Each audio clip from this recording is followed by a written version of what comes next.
Jio number 3ని అమల్లోకి తీసుకొచ్చారు అధ్యక్ష.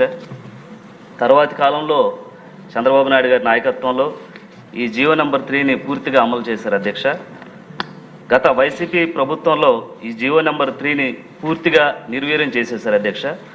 వైసీపీ ప్రభుత్వ నిర్లక్ష్యం వల్ల ఈరోజు అనేక మంది గిరిజనులు, యువతి యువకులు ఈరోజు ఇబ్బంది పడే పరిస్థితి ఏర్పడింది అధ్యక్ష. గిరిజనుల అభివృద్ధి, వారి సంక్షేమం, వారి ఉద్యోగాల పట్ల శ్రద్ధ చూపించేటువంటి ప్రభుత్వం కేవలం కూటమి ప్రభుత్వం మాత్రం అధ్యక్ష. అలాగే జియో నెంబర్ 3కి సంబంధించి రేపు జరగబోయేటువంటి డిఎస్సి నోటిఫికేషన్లో కొంత వెసులుబాటు మనం ప్రభుత్వం ద్వారా కల్పించాలి అధ్యక్ష. అలాగే జియో నెంబర్ 3ని చట్టం చేయడానికి ముఖ్యమంత్రి వర్యులు అలాగే లోకేష్ గారు ప్రత్యేక దృష్టి పెట్టి ఆదివాసీల యొక్క మనుగడ కాపాడాలని ఆదివాసీ బిడ్డల తరఫున వేడుకుంటున్నాం అధ్యక్ష. అలాగే 2019, 2024 మధ్యకాలంలో ఐటీడీలకు సంబంధించి ₹1 కూడా గిరిజనులు కేటాయించినటువంటి దాఖలాలు లేవు అధ్యక్ష. ఐటీడీ ఆధ్వర్యంలో చదువుకున్నటువంటి యువతీ యువకులకు యూత్ ట్రైనింగ్ సెంటర్స్ పెట్టి నిరుద్యోగ యువతలకు శిక్షణ కేంద్రాల ద్వారా వేలాది మందికి శిక్షణ ఇప్పించి వారి చేతి కోసం బ్యాంకుల ద్వారా రుణాలు కూడా ఇచ్చేటువంటి ఏర్పాటు ఐటీడీఏ చేసింది అధ్యక్ష. కానీ వైసీపీ అధికారం వచ్చిన తర్వాత ఈ ఐటీడీలను సరైన అధికారులు కూడా కేటాయించుకోకుండా ఐటీడీలు నిర్వీర్యం చేసి ఈరోజు మన ప్రభుత్వం వెంటనే దాని మీద యాక్షన్ తీసుకొని యూత్ ట్రైనింగ్ సెంటర్స్ని ఏర్పాటు చేసి వారికి ఉద్యోగ అవకాశాలు అలాగే ఉపాధి అవకాశాలు కూడా మన ఎన్డీఏ కూటమి తరఫున ప్రత్యేకమైన నిధులు కేటాయించాలని నేను వేడుకుంటున్నాను అధ్యక్ష.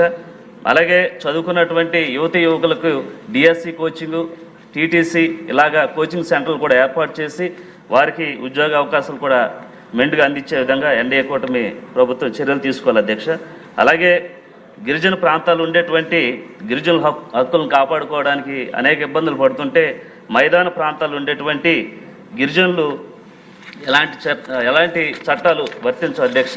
అలాగే వారికి ఐటీడీ నిధులు కానీ అలాగే 170 యాక్ట్ కానీ ఉద్యోగ అవకాశాలు కానీ మైదాన ప్రాంతాలు ఉండేటువంటి గిరిజనులకి అందించలేము అధ్యక్ష. అలాగే ఉదాహరణకు మా పోలవరం నియోజకవర్గంలో కోయిలగూడెం మండలంలో కిచ్చప్పగూడెం, బొత్తప్పగూడెం, మర్రిగూడెం గ్రామాలు ఇవి అన్నీ కూడా మైదాన ప్రాంతాలు ఉన్నాయి అధ్యక్ష. వీరికి ప్రభుత్వం నుంచి ఎటువంటి గిరిజనులకి ఎటువంటి సహాయ సహకారాలు మనం అందించలేకపోతున్నాం అధ్యక్ష. అలాగే దయవుంచి ఈ మైదాన ప్రాంతంలో ఉండేటువంటి గిరిజనుల హక్కుల్ని మనం కాపాడాలంటే అక్కడ పరిధిలో ఉన్నటువంటి ఐటీడీలకి ఈ గ్రామాలని కలిపేటువంటి చర్యలు తీసుకోవాలి అధ్యక్ష. అలాగే ఏజెన్సీ ప్రాంతాల్లో ఉండేటువంటి గిరిజన బిడ్డలు ఈరోజు ప్రభుత్వం మన ఎన్డీఏ కూటమి తరఫున న్యాయం చేస్తారని 1000 కళ్ళతో ఎదురు చూస్తున్నారు అధ్యక్ష. అలాగే ఈరోజు 60-70 సంవత్సరాలు బట్టి ఏజెన్సీ ప్రాంతంలో ఎక్కడ కూడా రోడ్డు లేని పరిస్థితి అధ్యక్ష. ఈరోజు ఎన్డీఏ కూటమి వచ్చిన తర్వాత పవన్ కళ్యాణ్ గారి యొక్క చొరవతో ఈరోజు ప్రతి గ్రామంలో, మారుమూల ప్రాంతంలో ప్రతి చోట కూడా సీసీ రోడ్లు పోసారు అధ్యక్ష, డ్రైనేజీలు పోస్తున్నారు అధ్యక్ష. అలాగే త్రాగునీటికి సంబంధించి అనేకమైన చర్యలు తీసుకుంటున్నారు అధ్యక్ష. ఈరోజు కేవలం ఎన్డీఏ కూటమి తరపునే ఈరోజు మనం ప్రతి గిరిజన గూడాల్లో ఈరోజు సీసీ రోడ్లు ఏర్పాటు చేసాం అధ్యక్ష. దీనికి సంబంధించి ఏంటో అడగండి బాలరాజు గారు, ఎవరు చేశారు, గొప్పగా చేశారు అనేది ప్రస్తుతానికి ఈ ప్రశ్నకు అప్రస్తుతం. అంటే గత ప్రభుత్వం ఏం కావాలి, మంత్రి గారి వద్ద నుంచి ఏం ఆశిస్తున్నారు, ఇది జరిగే అవకాశం ఉందా అనే ప్రశ్న రూపంలో మీరు అడగాలి. ఇలా చేసాం అలా చేసాం అన్నది మంత్రి గారు చెప్తారు. అంటే గత ప్రభుత్వంలో అధ్యక్ష గిరిజన గూడాల్లో ఎక్కడ కూడా రోడ్లు పోసిన దాఖలాలు లేవు అధ్యక్ష. ఎప్పుడు కూడా 60-70 సంవత్సరాలు బట్టి ఈరోజు ప్రత్యేకించి పవన్ కళ్యాణ్ గారి యొక్క పంచాయతీ నిధుల నుంచి సుమారు మా కాన్స్టిట్యున్సీకి సంబంధించి 30 కోట్ల రూపాయలు ఈ రోడ్లకు నిధులు మంజూరు చేశారు అధ్యక్ష. అలాగే గత ప్రభుత్వం పూర్తిగా గిరిజన ప్రాంతాలని వదిలేసింది అధ్యక్ష.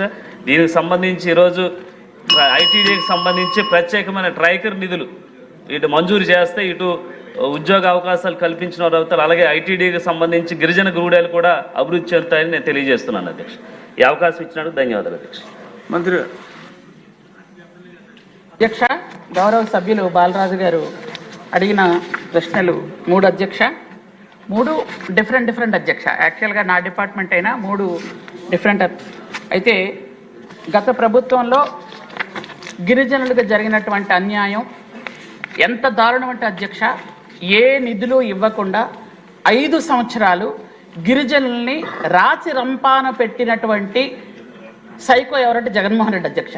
ఇప్పుడు ఇది మీరు ఏం ఖచ్చితంగా చేస్తారో చెప్పగలవు చెప్పండి. అధ్యక్ష, ఇది చెప్పాలి అధ్యక్ష. ఎందుకంటే మీరు ఇప్పుడు చాలా మంది ఏంటంటే రోడ్ల మీద గుంతలు పోడ్చాలి అని వాళ్ళ నియోజకవర్గాలకు వెళ్తున్నారు అధ్యక్ష. ఎందుకంటే గౌరవ ముఖ్యమంత్రి చంద్రబాబు నాయుడు గారి ఆదేశాల ప్రకారం రోడ్ల మీద గుంతలు పూడుస్తున్నారు అధ్యక్ష. కానీ మా గిరిజన గ్రామాల్లో గుంతల మధ్యలో రోడ్లు ఉన్నాయి అధ్యక్ష గత 5 సంవత్సరాలను. ఇప్పుడు పూడ్చాలంటే ఎవరికి చేత కావట్లేదు అధ్యక్ష. కొత్త రోడ్డు వేయాలి తప్ప గుంతలు పూడ్చే సమస్య కూడా కనిపించట్లేదు అధ్యక్ష. అంత దారుణంగా మేము మోసపోయాం అధ్యక్ష.